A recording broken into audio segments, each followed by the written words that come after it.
सीमा की उम्र तब केवल 27 साल थी जब उसकी जिंदगी ने उसे एक ऐसा नाम दे दिया जिसे समाज सबसे भारी बोझ समझता था। विधवा। उसका नाम सीमा था, पर गांव के लोग उसे बहू नहीं बल्कि विधवा बहू कहकर बुलाते थे, जैसे उसका अपना नाम मर चुका हो। उसके पति रोहित की मौत को 3 साल हो चुके थे। एक सड़क हादसा जिसने एक पल में उसकी मांग का सिंदूर, उसकी हंसी और उसके सपनों को छीन लिया था। रोहित के जाने के बाद सीमा उसी घर में रही जहां उसने दुल्हन बनकर कदम रखा। वही आंगन, वही दीवारें, वही लोग, लेकिन सब कुछ बदला हुआ था।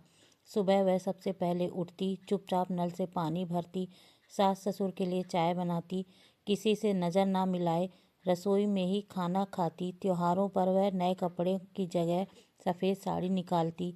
रिश्तेदार आते तो उसे अंदर कमरे में भेज दिया जाता, कहा जाता कि सामने मत आना। बच्चे भी उससे अजीब दूरी बनाए रखते थे, जैसे वह कोई अपराध हो। सीमा को सबसे ज़्यादा दर्द बड़े तानों से नहीं, बल्कि उन छोटी छोटी बातों से होता था। जब में उसका नाम नहीं लिया जाता, जब किसी के जन्मदिन पर उससे मिठाई नहीं छुपाई जाती, जब हंसी मजाक के बीच अचानक कोई चुप हो जाता। वह आईने में खुद को देखती और सोचती, क्या मैं इंसान नहीं हूँ? क्या मेरी सांसों से किसी का भाग्य बिगड़ जाएगा? उसकी सास शारदा देवी सब देखती थी, पर वह पुराने विचारों वाली जरूर थी, लेकिन पत्थर दिल नहीं थी। उन्होंने सीमा को कभी ताना नहीं मारा, पर खुलकर उसका साथ भी नहीं दे पाई। समाज का डर उन्हें भी बांध कर रखता था। एक दिन सीमा छत पर कपड़े सुखा रही थी, तभी पड़ोस की औरतों की बातें उसके कानों पर पड़ी। अरे, इसकी तो किस्मत ही खराब है, एक बोली। दूसरी बोली, ऐसे में औरत को चुपचाप जीवन काट लेना चाहिए। सीमा का दिल कांप गया। उसने कपड़े समेटे और कमरे में आकर रो पड़ी। उस दिन पहली बार उसके मन में सवाल उठा, क्या यही मेरी पूरी जिंदगी है? उसी रात सास ने देखा कि सीमा चुपचाप रो रही है। शारदा देवी ने धीरे से पूछा, क्या हुआ? सीमा पहले तो चुप रही, फिर टूट कर बोली, माँ जी, मैं कब तक ऐसे जीऊँगी? मैं भी इंसान हूँ, मेरी भी उम्र है, मेरे भी सपने थे। क्या गलती थी मेरी? शारदा देवी की आंखें भर आई। उन्होंने पहली बार अपनी बहू को एक औरत की तरह देखा, ना कि एक जिम्मेदारी की तरह। अगले कई दिनों तक वह सोचती रही। फिर एक शाम उन्होंने हिम्मत की और अपने पति से कहा, अगर सीमा दोबारा शादी करना चाहे तो। ससुर पहले तो गुस्सा हुए, बोले, पागल हो गई हो क्या? लोग क्या कहेंगे? देवर ने भी विरोध किया, समाज में बदनामी होगी। शारदा देवी ने शांत लेकिन दृढ़ स्वर में कहा, जब हमारा बेटा गया तब समाज ने आकर हमें संभाला क्या? सीमा की जवानी का हिसाब समाज देगा।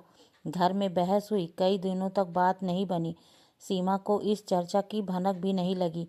उसने खुद मना कर दिया, माँ जी, मैं किसी पर बोझ नहीं बनना चाहती। लेकिन शारदा देवी ने कहा, बोझ तब होता है जब इंसान को जीने ना दिया जाए।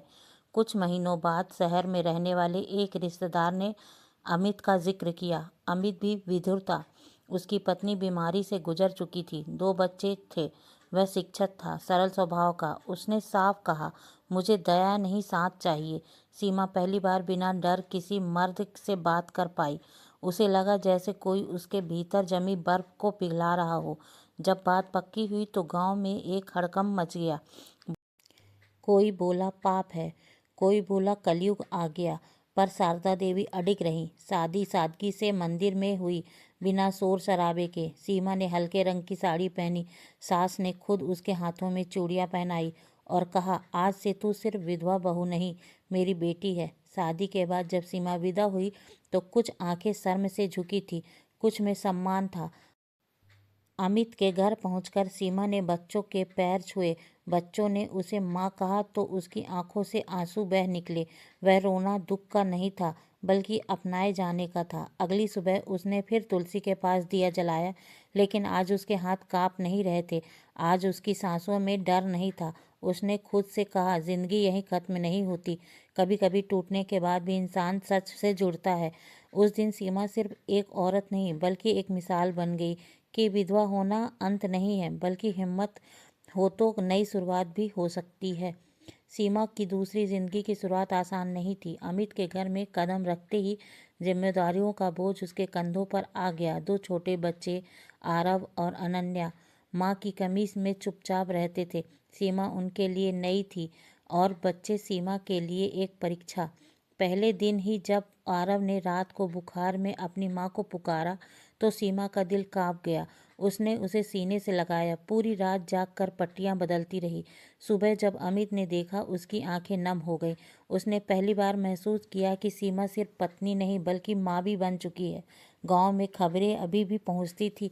कोई कहता था, देखो विधवा होकर भी रंगीन जिंदगी चुन ली। किसी की नज़रों में ताना था, किसी में जलन। किसी की नज़रों में ताना था, किसी में जलन।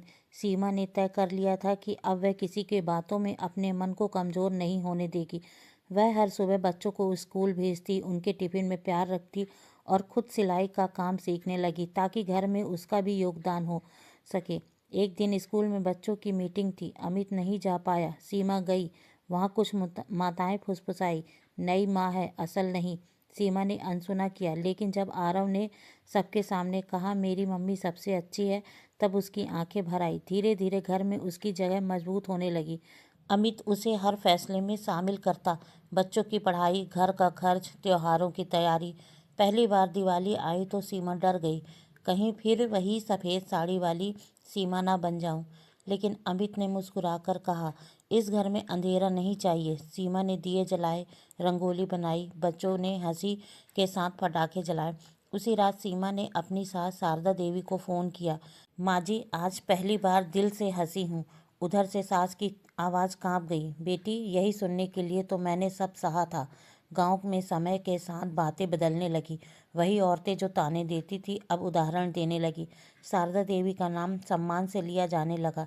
एक दिन गांव की एक जवान विधवा लड़की अपनी माँ के साथ शारदा देवी के पास आई और बोली, मुझे भी सीमा दीदी जैसा हौसला चाहिए। उस दिन शारदा देवी ने महसूस किया कि एक फैसले ने कितनी जिंदगियां बदल दी। सीमा अब सिर्फ किसी की पत्नी या माँ नहीं थी, वह औरतों के लिए उम्मीद बन चुकी थी। उसने सिलाई के साथ साथ बाकी महिलाओं को भी काम सिखाना शुरू कर दिया था। अमित ने उसका पूरा साथ दिया, कभी उसे कमज़ोर नहीं पड़ने दिया। सालों बाद एक शाम सीमा छत पर खड़ी सूर्यास्त देख रही थी। बच्चों की हंसी ने नीचे से आ रही थी। उसने आंखें बंद कर ली। उसे रोहित की याद आई, लेकिन अब दर्द नहीं था, सिर्फ एक सुकून था। उसने मन ही मन कहा, मैंने तुम्हें बुलाया नहीं, लेकिन खुद को खोने भी नहीं दिया। उस पल सीमा ने समझ लिया, जिंदगी किसी एक रिश्ते पर ख़त्म नहीं होती। अगर साथ में समझ, सम्मान और हिम्मत हो तो टूटी हुई औरत भी नई कहानी लिख सकती है, और यही उसकी जीत थी। तो दोस्तों, आपको कैसी लगी यह कहानी कमेंट में ज़रूर बताना। मेरे इस वीडियो से आप लोग कहीं भी देखते हैं, कमेंट में अपने शहर और राज्य का नाम ज़रूर बताएं। मुझे आप लोगों के कमेंट पढ़ने में बहुत आनंद आता है, और उन सभी का मैं बहुत बहुत धन्यवाद करना चाहती हूँ जो लोग मेरी इस वीडियो को देखते हैं, लाइक करते हैं और शेयर करते हैं। आज आपको कहानी पसंद आई हो तो वीडियो को ज़रूर लाइक कीजिएगा और अपने दोस्तों के साथ शेयर भी कीजिएगा।